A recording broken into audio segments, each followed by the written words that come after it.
All right, let's get to chapter 5. A story with a disappointing ending. Paul's father was a security guard at a museum. The museum had a very famous painting. It was painted by Leonardo da Vinci. It was called the Mona Lisa. Next to the painting was a sign: Do not touch. All day, Paul's father made sure nobody touched the painting. At night, after the museum closed, Paul's father was alone, just him and the Mona Lisa, and the sign: Do not touch, do not touch, do not.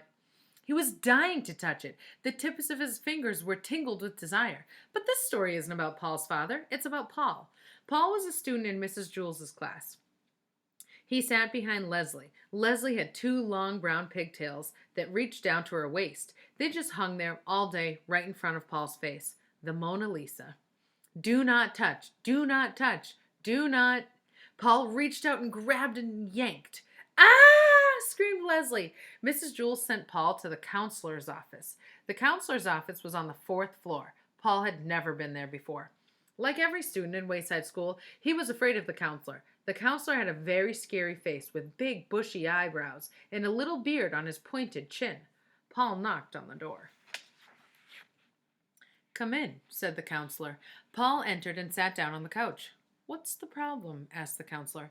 I pulled Leslie's pigtails again, said Paul. I know it's wrong, but I just can't help myself. Watch the pickle, said the counselor. Paul's eyes went back and forth as he stared at the swaying pickle. You are getting sleepy, said the counselor. Your eyelids are getting heavy. Paul suddenly felt very tired. He could hardly keep his eyes open. When I count to 3, said the counselor, you will fall into a deep, deep sleep.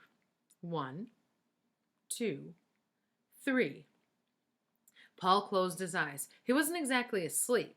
He felt like he was living in a dream, but it was a very pleasant dream. He felt safe and happy. Can you hear me? Asked the counselor. Yes, said Paul. He was no longer afraid of the counselor. In fact, he liked him a lot. You will do what I say, said the counselor. I will do what you say, Paul repeated. I'm going to count to 5, said the counselor, and then you will wake up. When you return to your classroom, you will take your seat behind Leslie. You will want to pull one of her pigtails, but when you reach for it, it will turn into a rattlesnake.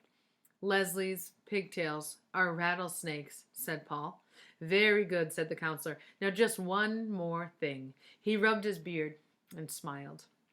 When Leslie says the word pencil, her ears will turn into candy, the most delicious candy in the world, the candy of your dreams. Paul licked his lips. He could almost taste the rich chocolate and chewy caramel. And you will try to lick the candy.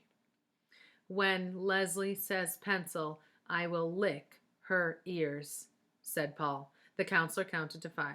Paul's eyes blinked open. You may go back to class now, said the counselor. I'm not in trouble? Asked Paul. No, said the counselor. Paul shrugged. He returned to class. As he passed Leslie, she stuck her tongue out at him. He sat down behind her.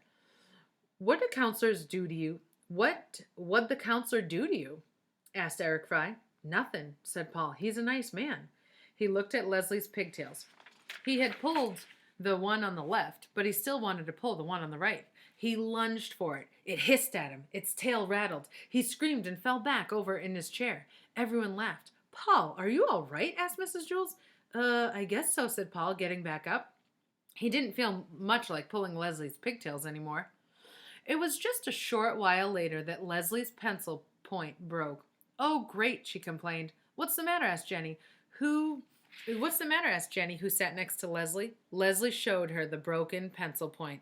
You want to borrow mine? Asked Eric Fry, who sat behind Jenny. No, I'll just go sharpen it, said Leslie. She went to the back of the room and sharpened her pencil. She returned to her seat. She set the pencil on her desk, but it rolled off when she sat down.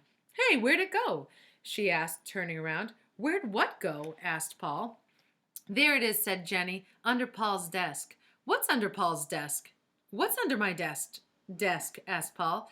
I'll get it, said Eric Fry. He reached under Paul's desk, picked up the pencil, and handed it to Leslie. She thanked him, and everyone returned to work. So did they say the word pencil? No ears were licked in this chapter.